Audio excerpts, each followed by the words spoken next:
Presidential Report. Now reporting, David Muir. Good evening. We're coming back on the air during a critical time for President Biden, his presidency and his campaign, and another potential make or break moment. The president is about to hold his first full news conference in 8 months amid growing pressure from some members within his own party to withdraw from the race against Donald Trump. President Biden will be live here, unscripted, taking questions from reporters. The International Press Corps assembled after the NATO summit in Washington. Of course, that means the world is watching. The country is watching this tonight. The president has repeatedly insisted he will not step aside in this race, saying he is staying in this race for president. More than a dozen Democrats now on Capitol Hill have called for him to withdraw from the race, all of this after his debate performance. Earlier today, the president's top campaign aides went to Capitol Hill to meet with Senate Democrats behind closed doors, trying to ease their concerns despite the turmoil of the last 2 weeks and the debate. Tonight, a new ABC News Washington Post poll, also conducted with Ipsos, showing President Biden and Donald Trump essentially tied, Trump at 47, Biden 46. The poll also shows Vice President Kamala Harris doing slightly better in a hypothetical matchup against Trump. Harris 49, Trump 46. The president set to take questions live. Again, an unscripted moment for him. Mary Bruce, you're in that room, and you know how rare this is. It certainly is, David. It has been 8 months since we have seen the president come on a stage like this alone to face reporters, and he is under an intense microscope here tonight. The president well aware of that, David. Mary Bruce, our chief White House correspondent, as we continue to watch this room. Reporters in the room who are gathered now standing along with others. And here comes President Biden after the NATO summit in Washington. Let's listen. Thank you. Please be seated. Well, good evening. We just concluded this year's NATO summit, and the consensus among the members was it was a great success. It was especially momentous because it represented the 75th year, the most important military defense alliance in the world's history of the world. We should never forget that NATO grew out of the wreckage of World War II, the most destructive war in history. The idea was to create an alliance of free and democratic nations that would commit themselves to a compact of collective defense. Standing together, they knew we'd all be safer. An attack on one would be treated as an attack on all. And it's worked because a would-be aggressor knows if they attack one of us, they'll be attacked by all of us. Sending that message is the best way to deter aggression and prevent wars in the first place. For those who thought NATO's time had passed, they got a rude awakening when Putin invaded Ukraine. Some of the oldest and deepest fears in Europe roared back to life because once again, a murderous madman was on the march. But this time, no one cowered in appeasement, especially the United States. We collected intelligence that Russia was planning to invade Ukraine months before the invasion. I directed the intelligence community to be a significant amount of intelligence be declassified so I could start building an international coalition to oppose the invasion.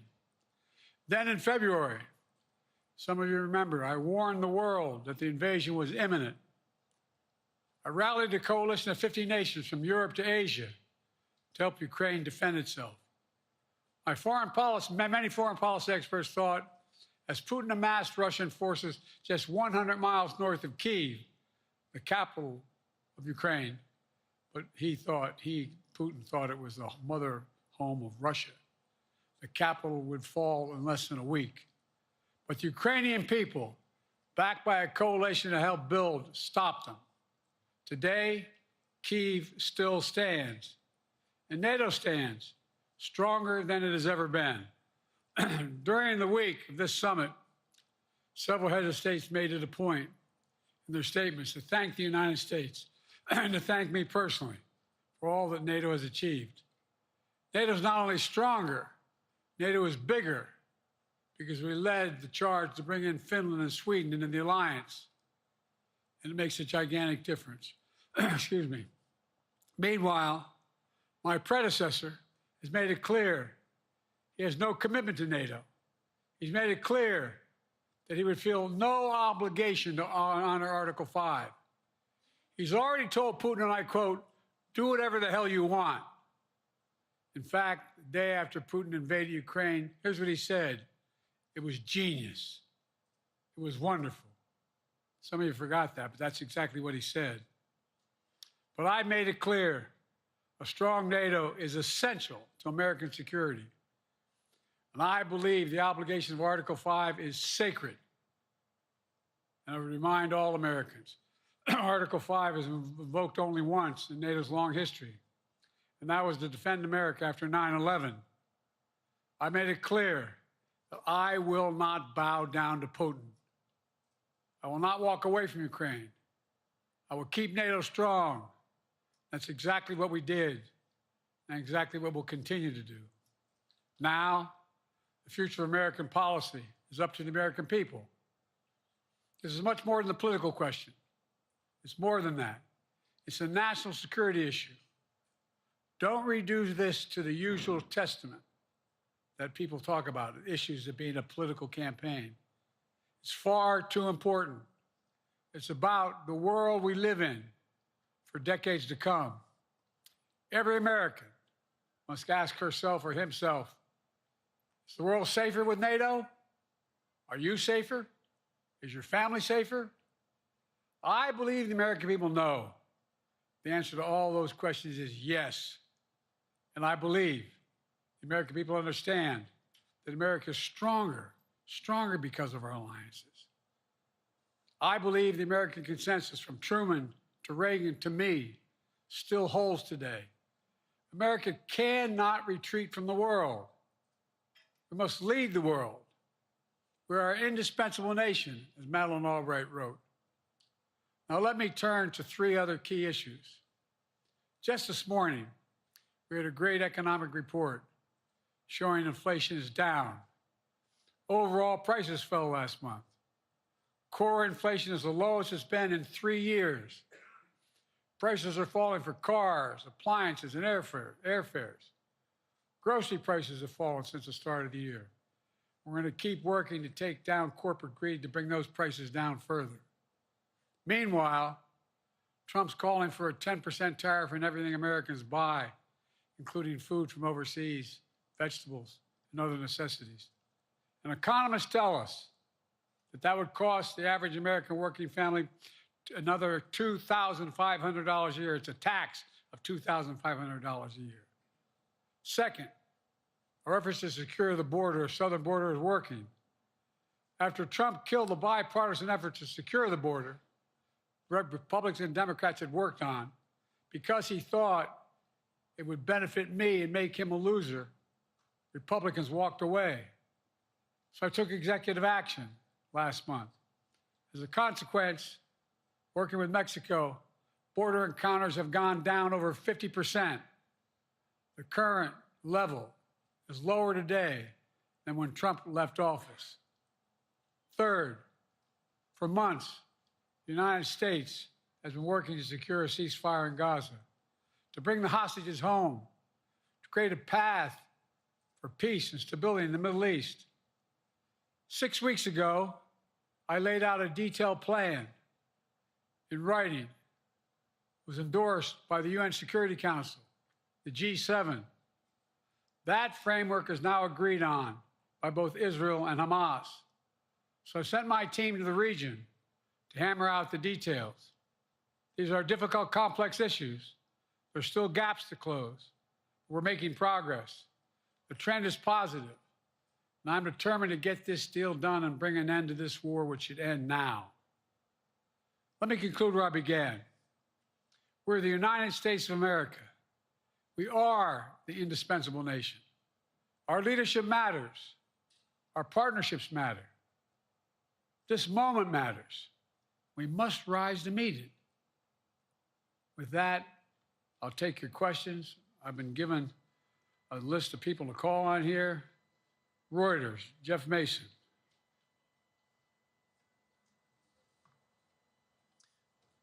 Mr. President, your political future has hung over the NATO summit a little bit this week.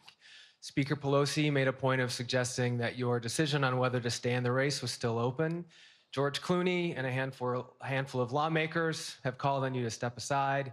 Reuters is reporting tonight that UAW leadership is concerned about your ability to win. UAW just endorsed me, but go ahead. Thank you. My question for you is, how are you incorporating these developments into your decision to stay? And separately, what concerns do you have about Vice President Harris's ability to beat Donald Trump if she were at the top of the ticket? Look, I wouldn't have picked Vice President Trump to be vice president until I think she was not qualified to be president. So let's start there. Number one. The fact is that the consideration is that I think I'm the most qualified person to run for president. I beat him once, and I will beat him again. Secondly, the idea, I served in the Senate a long time. The idea that senators and congressmen running for office worry about the ticket is not unusual. And I might add, there are at least 5 presidents running or incumbent presidents who had lower numbers than I have now, later in the campaign. So there's a long way to go in this campaign. And so I'm just going to keep moving. And because, look, I got more work to do. We've got more work to finish. There's so much, we've made so much progress. Think about it. Think about where we are economically relative to the rest of the world. Name me a world leader who wouldn't want to trade places with our economy. We've created over 800,000 manufacturing jobs, 1.5 million, so things are moving. We got more to go. Working class people still need help. Corporate greed is still at large. The corporate profits have doubled since the pandemic. They're coming down, and so I'm optimistic about where things are going. Danny Kemp, AFP. Thanks. Thank you, Mr. President. I wanted to ask you about you mixed up Presidents Zelensky and Putin earlier today. And you now have sort of your key allies, including the British Prime Minister, the President of France, the German Chancellor having to step in and make excuses for you on that. Officials here are saying off the record that your decline has become noticeable.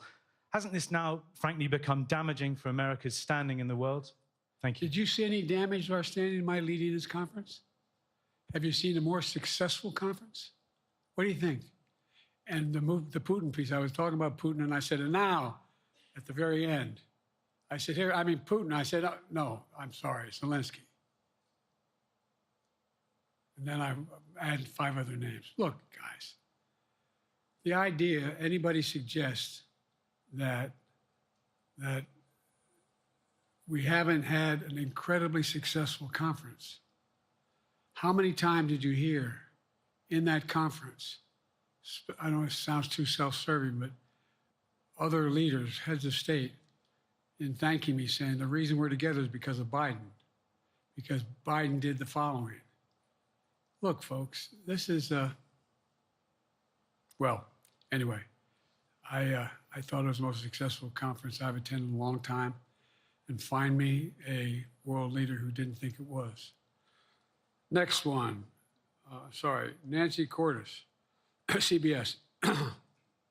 Thank you, Mr. President. You mentioned other instances in history where presidents have faced a challenge, but what makes this moment in history so unique is that it is not your enemies who are calling on you to reconsider your decision to stay in the race. It's your friends, supporters, people who think you've done a great job over the past 4 years.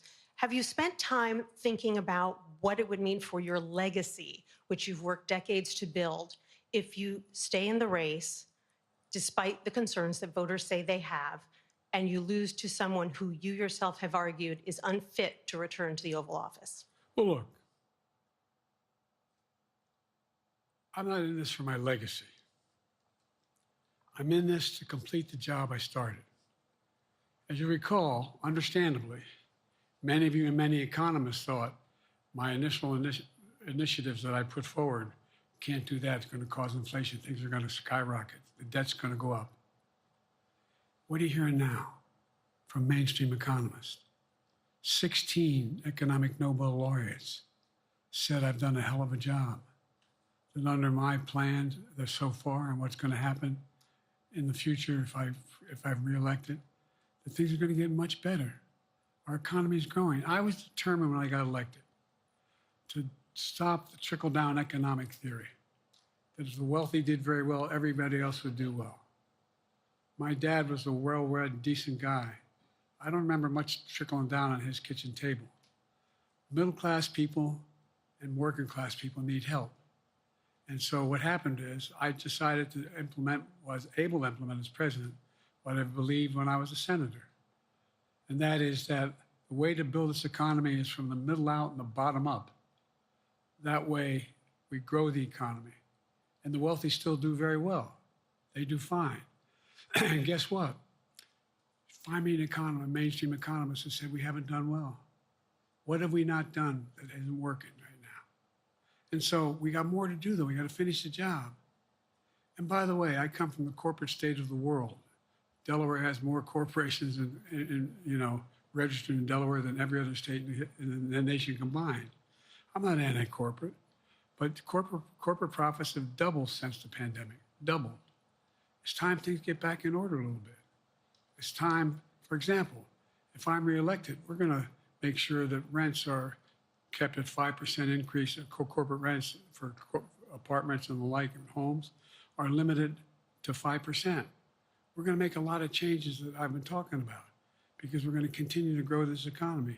And by the way, I know, remember how I got so roundly criticized for being so pro-union, not labor, union.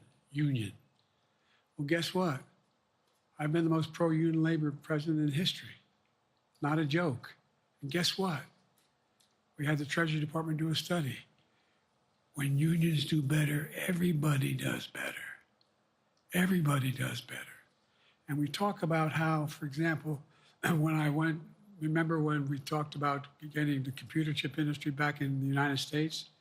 Used to be 40% of the industry. We invented the chip. 40% of the industry was in the United States. And former presidents decided that the best way to do it is find the cheapest labor in the world, send the product over there and import what the product was. And so what did I do? I was told not to go over to to Asia, including Europe, but Asia. And I remember going to South Korea, convincing them to invest $20 billion in the United States to build computer chip factories. And I asked why when they finally decided to do it. And the answer was because you have the safest economy in the world and you have the best workers in the world. So the whole idea here is we've invested, there's over $50 billion in investment in computer chip manufacturing just coming into being. None of you thought that would happen. None of you thought that would happen. But it's happening. It's happening. And it's going to grow economies all through. And by the way, red states and blue states. Matter of fact, there's as much in red states as blue states. I've made no distinction. So my generic point is that the idea that we can't continue to build and grow the economy, make it fairer. Like I said, from my standpoint, when the middle class does well, that's when the whole economy grows. The poor have a shot, the wealthy do well. But the wealthy got to start paying their taxes. As a follow-up, sir, you mentioned that your Vice President Kamala Harris would be ready to serve on day one. Can you elaborate on that? What is it about her attributes and her accomplishments over the last 4 years that make her ready to serve on day one if necessary? First of all, the way she's handled the issue of freedom of women's bodies to have control over their bodies. Secondly, her ability to handle almost any issue on the board. This was a hell of a prosecutor. She was a first-rate person, and in the Senate, she was really good. I wouldn't have picked her unless I thought she was qualified to be president. From the very beginning, I made no bones about that. She is qualified to be president. That's why I picked her. Felicia Schwartz, Financial Times. Thank you, Mr. President. Presidency is the most straining job in the world, and it's 24/7. How can you say you'll be up for that next year, in 2 years, in 4 years, given the limits you've acknowledged that you have today? The limits I've acknowledged I have? There's been reporting that you've acknowledged that you need to go to bed earlier and your evening around 8. That's not true. Look, what I said was, instead of my every day starting at 7 and going to bed at midnight, it'd be smarter for me to pace myself a little more. And I said, for example, the 8, 7, 6 stuff, instead of starting a fundraiser at 9 o'clock, start at 8 o'clock. People get to go home by 10 o'clock.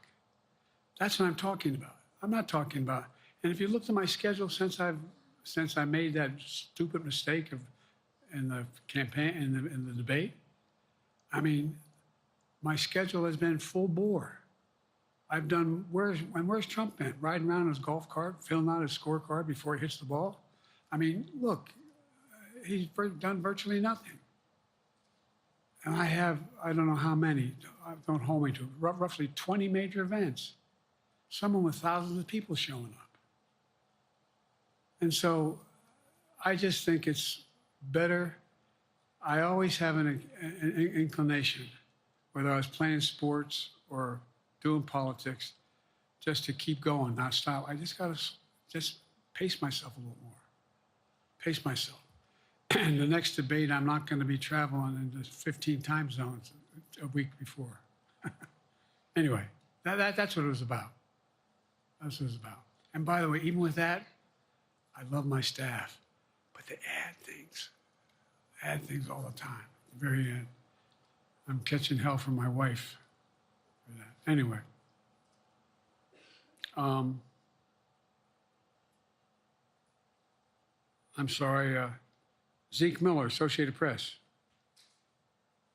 Thank you, Mr. President. Two questions for you. First, on the NATO summit, President Zelensky, in your meeting with him, he pressed you to lift your limitations on the Ukrainian use of American weapons, saying that, in his public remarks afterwards, saying that Ukraine cannot win the war unless those limitations are lifted. Are you reconsidering your position on that?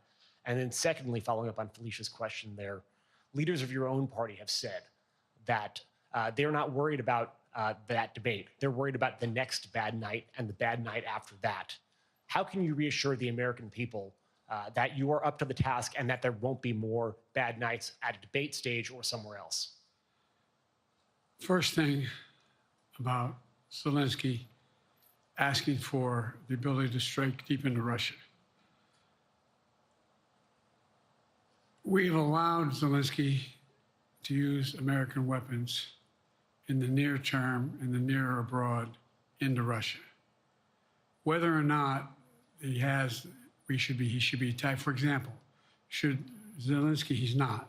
If he had the capacity to strike Moscow, strike the Kremlin, would that make sense? It wouldn't. The question is, what's the best use of the weaponry he has, the weaponry we're getting to him? I've gotten a more long-range capacity, as well as defensive capacity. And so our military is where I'm following the advice of my commander-in-chief, the chief of staff of the military, as well as the Secretary of Defense and our intelligence people. And we're making a day-to-day basis on what they should and shouldn't go, how far they should go in. That's a logical thing to do.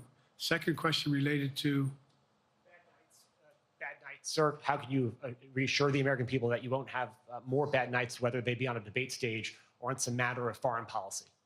Well, I tell you what, the best way to assure them is the way I assure myself. And that is, am I getting the job done? Am I getting the job done?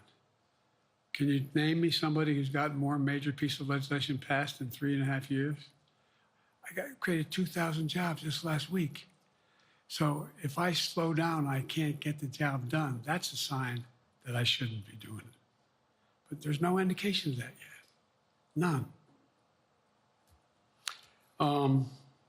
Who I got here?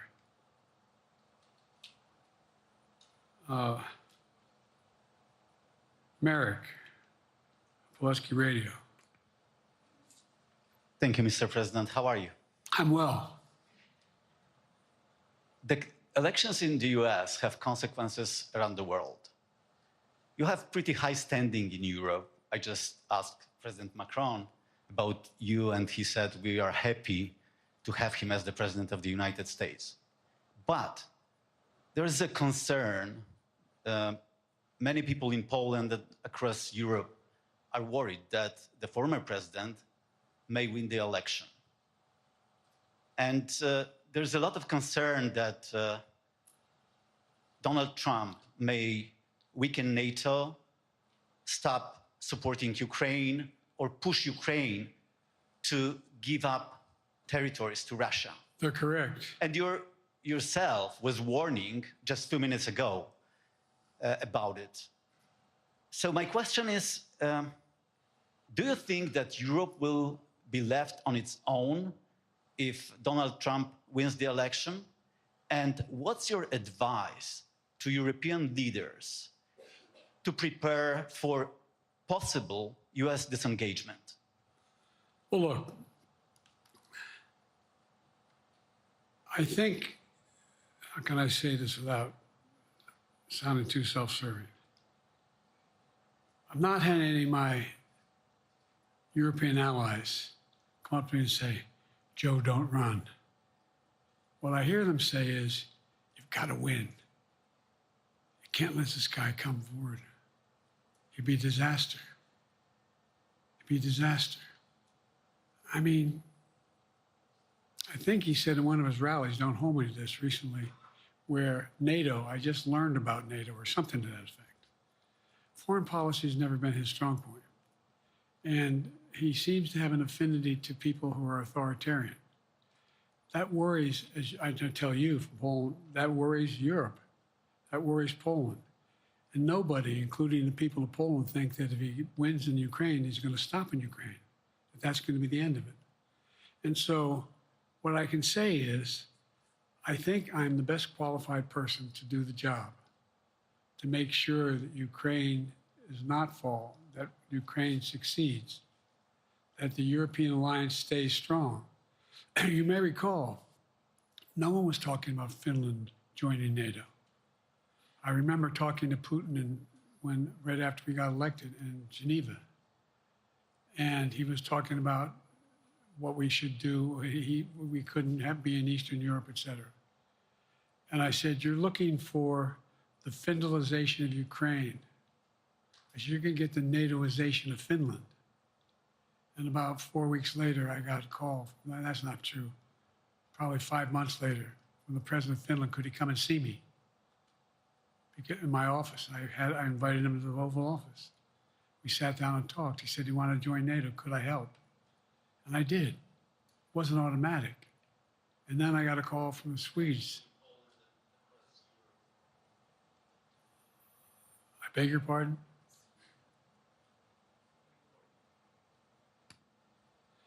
And so Finland joined NATO. 800-mile border is a significant, and they were already allies, but they weren't part of NATO. And you heard, I think you heard, maybe, I can't recall whether he said it publicly in our closed meeting, but he wouldn't mind it being repeated. He said, we decided in Finland, the people of Finland decided they had to be part of NATO. It was in our interest because of the joint ability to be together, to dissuade any attack on Finland. And the same thing with Sweden. It took a lot of selling to some folks, particularly in Turkey and other places, to agree to the expansion. But it expanded. And we're a hell of a lot stronger because of it. We're more secure because of it. And by the way, I was able to get 50 other nations, 50, to support Ukraine. 50. We were able to bring about a coalition of Europe and Asia, Japan and South Korea. I just met we talked about AUKUS, and we talked about the relationship between Australia, New Zealand, Japan, South Korea, the United States. We're making the world safer and stronger because we have to deal with the new arrangement that exists in the world. The Cold War is over. The post-war era is over. What is going to replace it? And I respectfully suggest I have a pretty good idea what that should be. I've convinced a lot of people to follow it. We're just going to get stronger. David Sanger. Where's it? Thank you, Mr. President. Be nice, David. Mr. President, the NATO declaration that was issued yesterday was very notable because it described China as a decisive enabler of the war in Ukraine for its provision of critical goods to the Russians. That's part of a broader partnership that seems to have cemented in place in the past 2 or 3 years. I think one that you were a little bit doubtful of when we asked you about it some time ago. So I'd be interested to know whether you have a strategy now of trying to interrupt the partnership between China and Russia, and whether or not in a second term you would pursue that, if you could describe that strategy to us. And along the way, could you also tell us whether you think, just to follow up on Felicia's question, that if you were in a room with Vladimir Putin again, the way you were 3 years ago, or with President Xi, that a few years from now you will be able to go negotiate with them, handle them one-on-one? Well, the first part of the question is, we discussed and I raised in the NATO summit, and others raised, the future of China's involvement, what they're going to do, what they're doing with Russia in terms of accommodating, facilitating. They're getting access to additional. They're not supplying weapons themselves. They're supplying mechanisms for them to be able to get weapons. And China's position is basically, and I've spent more time with Xi Jinping than any world leader has, over 90 hours since being vice president all the way through, for real. And by the way, I handed all my notes. But my point is that Xi believes that China is a large enough market that they can entice any country, including European countries, to invest there in return for commitments from Europe to do A, B, C, or D, or not to do certain things. What's happened is we had a long discussion about what we cannot, you have to make clear, China has to understand that if they are supplying Russia with information and capacity, along with working with North Korea and others to help Russia in armament, that they're not going to benefit economically as a consequence of that by getting the kind of investment they're looking for. And so, for example, we're in a situation where, and we've reestablished direct contact with China after that, remember the balloon, quote unquote, going down, and all of a sudden things came to an end? Well, we set up a new mechanism. There's a direct line between Xi and me, and our military has direct access to one another, and they contact one another when we have problems. The issue is that we have to make sure that Xi understands there's a price to pay for undercutting both the Pacific Basin as well as Europe, and as it relates to Russia and dealing with Ukraine. And so we, for example, if you want to invest in China, as you know this area really well. If you want to invest in China, you have to have a 51% Chinese owner. You have to make sure that you do by their rules. And you don't have the authority, and you have to provide all access to all the data and information you have. There was a while there, as you recall, the last administration and other administrations, where the access to that market was enticing enough to get companies to come in because they had access to over 1 billion people in a market, not 1 billion, but a lot of people in the market. And so they were doing it. But that got curtailed when we started saying we're going to play by the same rules. For example, the idea they don't abide by the international rules related to subsidizing products by the government funding. So guess what? They're not going to be able to export their electric vehicles to the United States without a significant tariff. Others are doing the same thing around the world. But it is a concern. It is a concern that you have both China, North Korea, Russia, Iran, countries that are not necessarily coordinated in the past, looking to figure out how they can have impact. That impact? Yes, I do, but I'm not prepared to talk about the detail of it in public. And I think you'll see that some of our European friends are going to be curtailing their investment in Russia. In China, as long as China continues to have this indirect help to Russia in terms of being able to help their economy as well as help them in, as a consequence of that, their ability to fight in Ukraine. The other thing that we talked a lot about is that, and I raised it, and I didn't hear any. I can't swear that everyone agreed because not everyone got to talk about it, but we need a new industrial policy in the West.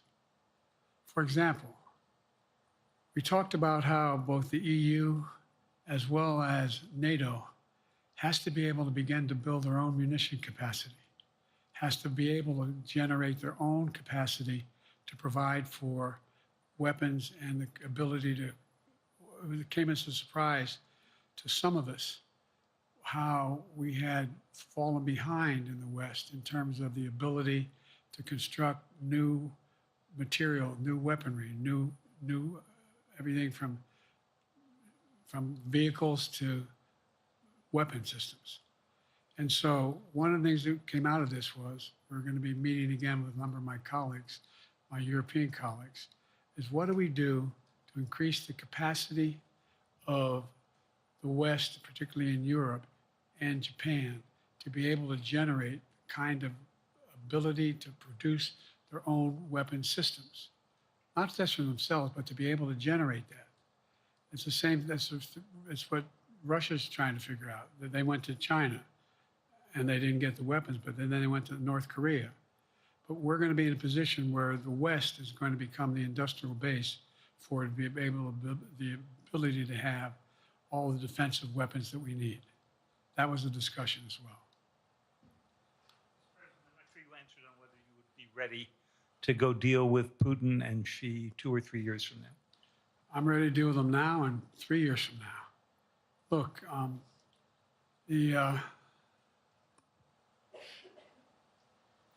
like I said, I'm dealing with Xi right now and direct contact with him. I have no good reason to talk to Putin right now. There's not much that he is prepared to do in terms of accommodating any change in his behavior. But there isn't any world leader I'm not prepared to deal with. But I understand the generic point is Putin ready to talk? I'm not ready to talk to Putin unless Putin's ready to change his behavior. And the idea, look, Putin's got a problem. First of all, in this war that he is supposedly have won, and by the way, I think, don't hold me to the exact number, but I think that Russia had 17.3% of Ukraine that they've conquered. Now it's 17.4. I mean, in terms of percentage of territory. They've not been very successful.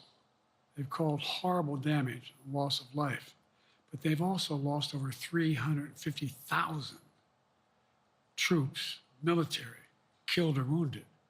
They have over 1 million people, particularly young people with technical capability, leaving Russia because they see no future there. They've got a problem.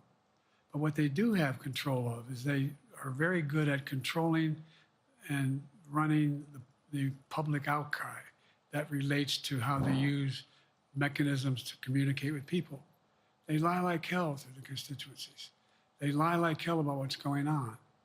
And so the idea that we're going to be able to fundamentally change Russia in the near term is not likely. But one thing for certain, if we allow Russia to succeed in Ukraine, They're not stopping in Ukraine. I recommend, I know you know this because you've written about it. Read Putin's speech after they moved in, what it was all about in Kyiv. It wasn't about just, anyway, read what his objective is. And anyway, but so I think that I'm prepared to talk to any leader who wants to talk, including if Putin called me and wanted to talk. Last time I talked to Putin was trying to get him to work on an arms control agreement related to nuclear weapons in space. That didn't go very far. So my point is, I'm prepared to talk to anybody, but I don't see any inclination. There is an inclination on the part of the Chinese to keep in contact with me because they're not sure where this all goes. And look what's happened in Asia. We have strengthened the Asian Pacific area more than anybody else has. We just put together today, I brought on, I asked our NATO allies that we bring on the group from the South Pacific, Australia, New Zealand, Japan, Australia. I already mentioned Australia. And I met twice now, I think, with the 14 leaders of the Pacific Island nations. And we've slowed down what's going on there. We've slowed down China's reach. But there's a lot of work to do. This is a moving target, and I don't take it lightly. Sam from NPR. Thank you, Mr. President. Asma Khalid with NPR. I have two questions. Earlier, you spoke about the ceasefire plan between Israel and Hamas. We're now looking at 10 months of war, and I'm curious if there's anything that you feel personally you wish you would have done differently over the course of the war. And then secondly, if I may, I wanted to ask you about your presidential campaign. I remember covering your campaign in 2020, and there was a moment where you referred to yourself as a, quote, bridge candidacy, a transition to a younger generation of leaders. I want to understand what changed. Two things. Let's go back to when you talked about would I have changed anything that's happening with Israel and the Palestinians and the Palestinian movement. The answer is, as you recall, from the very beginning, I went to Israel, but I also got immediate contact with al-Sisi in Egypt. I met with the King of Jordan. I met with most of the Arab leaders to try to get a consensus going as to what had to be done to deal with getting more aid and food and medicine into the Gaza Strip. And we pushed it really hard. And Israel occasionally was less than cooperative, number one. The Israeli War Cabinet, I've been dealing with Israel since Golda Meir. Some of the reporters around here come here all the time have heard me say this. The first time I met with Golda Meir, I sat across from her at her desk, and her assistant was Rabin sitting next to me. That's how far back I go. I know Israel well, and I support Israel. But this war cabinet is one of the most conservative war cabinets in the history of Israel. And there's no ultimate answer other than a two-state solution here. And so what was able to be done in terms of the plan I put together was it would be a process for a two-state solution. And we get the Arab nations to, particularly from Egypt all the way to Saudi Arabia, to be in a position where they would cooperate in the transition so that they could keep the peace in Gaza without Israeli forces staying in Gaza. The question has been from the beginning, what's the day after in Gaza? And the day after in Gaza has to be, the end of the day after has to be no occupation by Israel and the Gaza Strip, as well as the ability for us to get in and out as rapidly as you can, all that's needed there.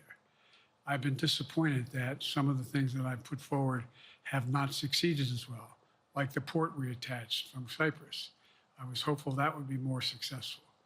But that's why when I went to Israel immediately after the massacres that occurred at the hands of Hamas, the one thing I said to the Israelis, and I met with the War Cabinet and with Bibi, don't make the same mistake America made. after bin Laden.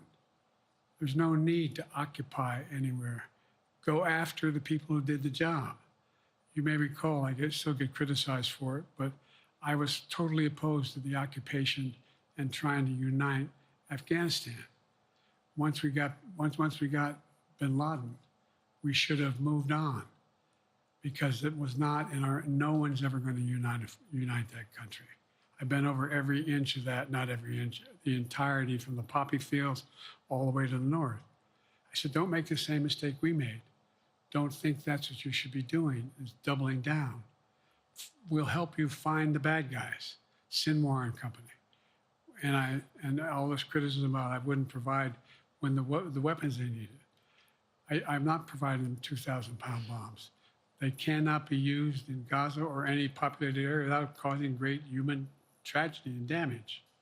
But remember what happened when you had the attack on Israel with rockets and ballistic missiles. I was able to unite the Arab nations as well as Europe, and nothing happened. Nothing got hurt. It sent an incredible lesson to what was going on from the Middle East. So there's a lot of things, in retrospect, I wish I had been able to convince the Israelis to do. But the bottom line is we have a chance now.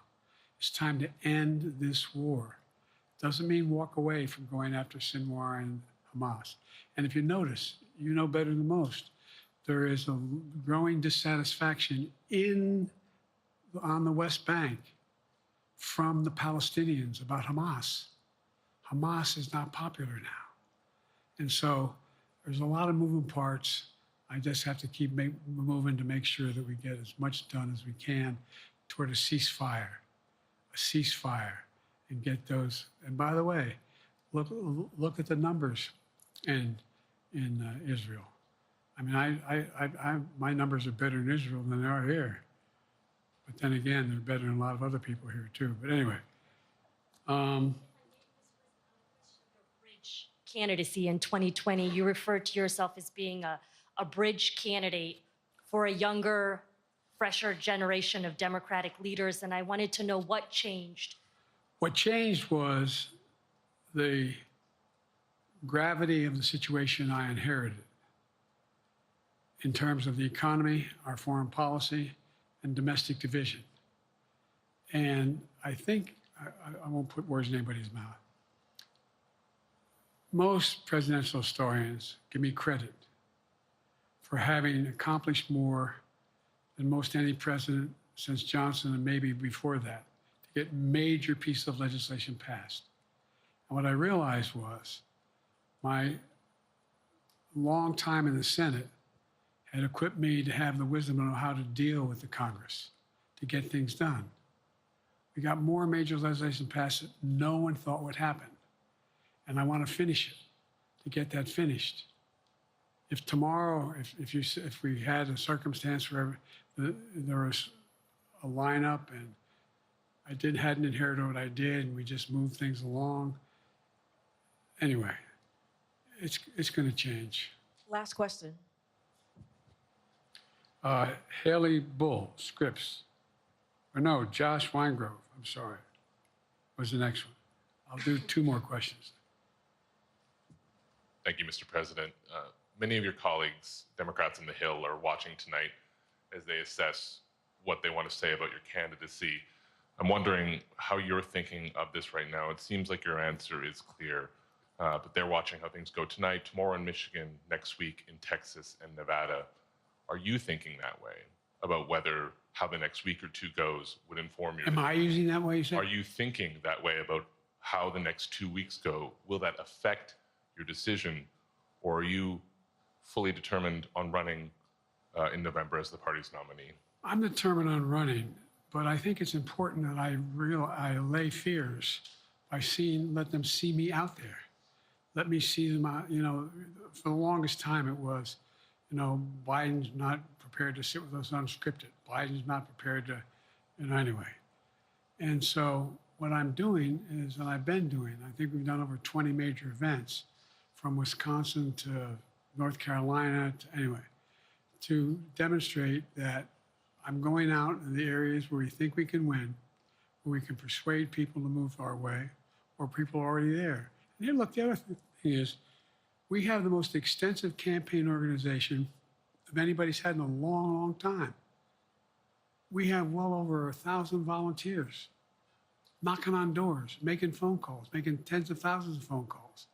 We have headquarters, I forget exactly how many, I don't want to cite a number and then find out I'm off, but we have scores of headquarters in all the toss-up states.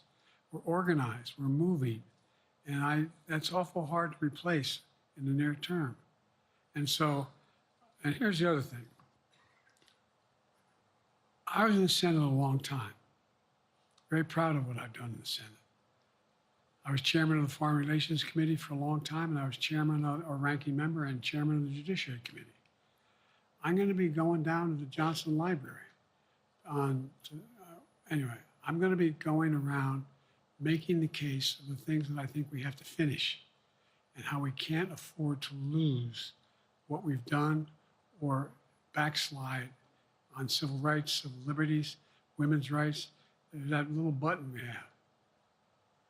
Control guns, not girls. I mean, the idea, we're sitting around, this is where Kamala's so good as well. We're sitting around, more children are killed by a bullet than any other cause of death. The United States of America. What the hell are we doing? What are we doing? We got a candidate saying, promise the NRA, don't worry, I'm not going to do anything. I'm not going to do anything.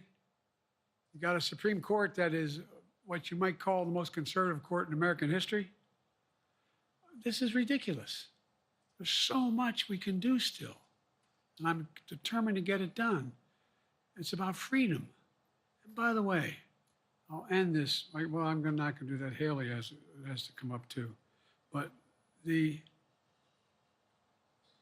I remember I made a speech on democracy in Philadelphia at Independence Hall. And I'm not being critical, just observing. The bulk of the press said, what the hell is he talking about that for? Democracy. You did. Democracy is not an issue. Democracy is not an issue. Except the polling data showed 60% of the people knew I was right, thought I was right. I'm not asking you a question. You don't have to answer, obviously. But do you think our democracy is under siege based on this court? Do you think democracy is under siege based on Project 2025? Do you think he means what he says when he says he's going to do away with the civil service, eliminate the Department of Education, make sure, I mean, we've never been here before. And that's the other reason why you say, hand off to another generation. I've got to finish this job. I've got to finish this job because there's so much at stake. We've had some discussions over the past few days with your press secretary about the question of health exams. And you said you take a cognitive test every day in this job. Are you open to taking another physical or test before the election? Governor Whitmer of Michigan, for instance, said it wouldn't hurt to take a test. Well, look, two things.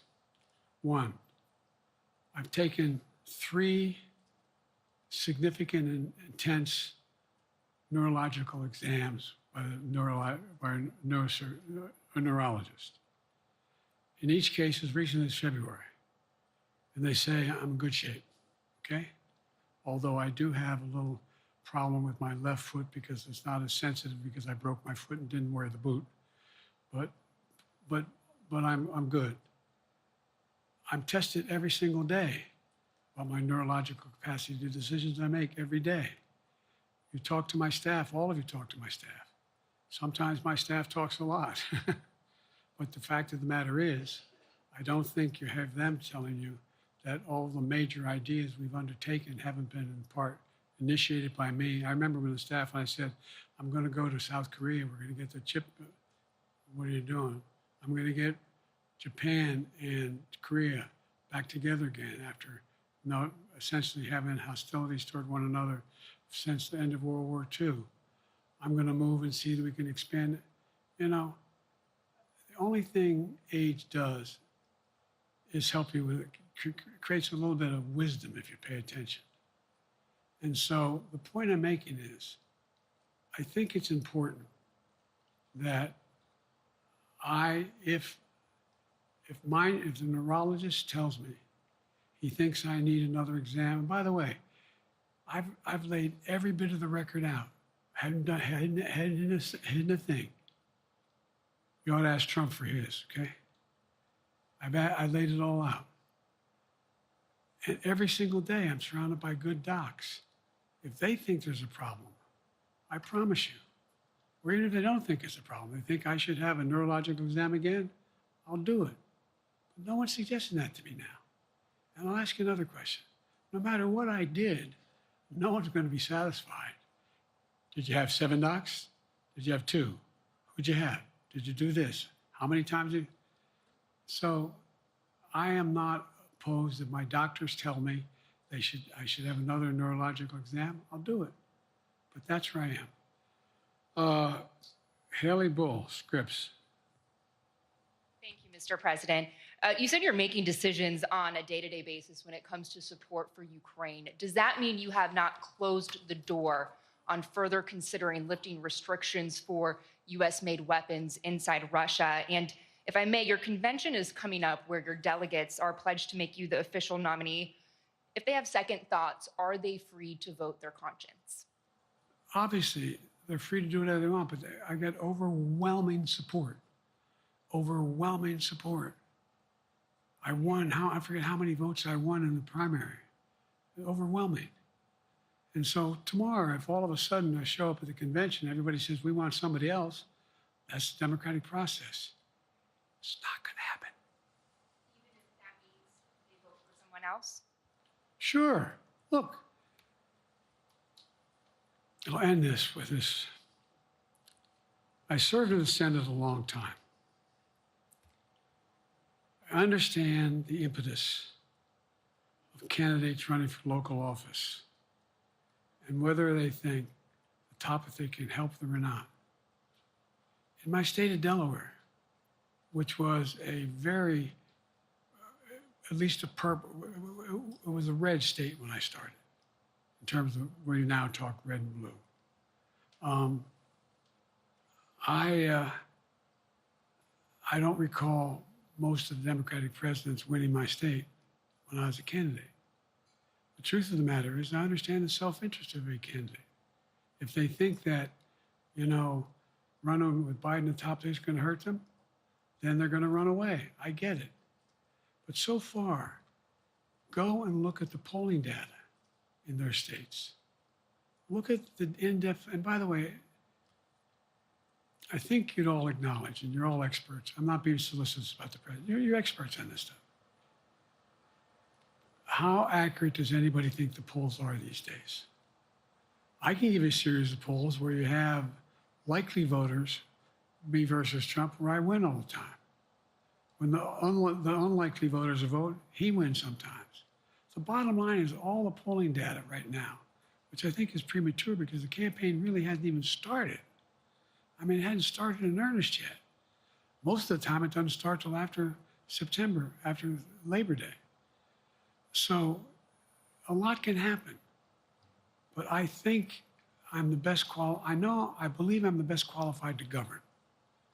And I think I'm the best qualified to win. But there are other people who could beat Trump too. But it's awful start from scratch. And, we talk about, money raised. We're not doing bad. We got about $220 million in the bank. We're doing well. So with that, you have any want to follow up on any of that you just asked me?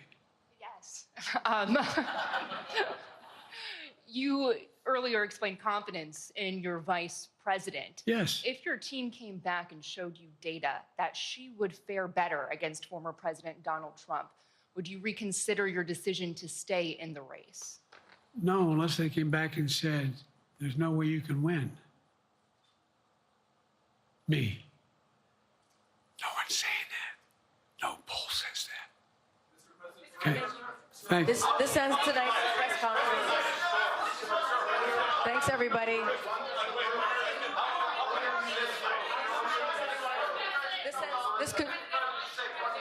This concludes. Respectfully, earlier you misspoke in your opening answer. You Vice President Trump. Right now, Donald Trump is using that to mock your age and your memory. How do you combat that criticism from tonight? Listen to him. This concludes tonight's press conference. Thank you, everybody. Thanks, everyone. One more extraordinary moment in this presidential campaign, and then we say this often, and we can't overstate it, that every day in the spotlight is another critical test for President Biden in this election, having given the debate performance that he did that was so highly criticized afterwards, the moments during that debate. Obviously, a lot of criticism for the former President Donald Trump in that debate as well, but it's the president who must now make the case before the American people and in front of fellow Democrats that he is the best person to be the nominee for their party moving forward. He took questions from 10 reporters there, about 55 minutes or so, also gave comments right at the top. This was wide-ranging. He talked about the success of the NATO summit this week, inflation numbers coming down just today, the economy, how many jobs he's created, manufacturing jobs, microchips. He talked about China. He talked about Russia. Israel, the Gaza war, of course, the war in Ukraine, the situation with Vladimir Putin. Took a number of questions. He was asked about himself, and he did acknowledge the debate performance, calling it a mistake. I don't know whether he was talking about the debate as a whole or one particular moment or a couple, but he did use that word in describing the highly critiqued debate, that first debate that the White House, President Biden, had asked for earlier in the cycle than ever before in modern politics. He talked about the debate. He talked about the debate that's coming up in September, the next debate scheduled to be here on ABC. He gave an indication he has every plan to be there and to debate former President Donald Trump again. He was also asked about Vice President Kamala Harris a number of times. He was asked if the situation changes, is she ready to be president on day one? He was unequivocal on that every time he was asked, at one point saying, look at her, what she has said about freedom of women's bodies.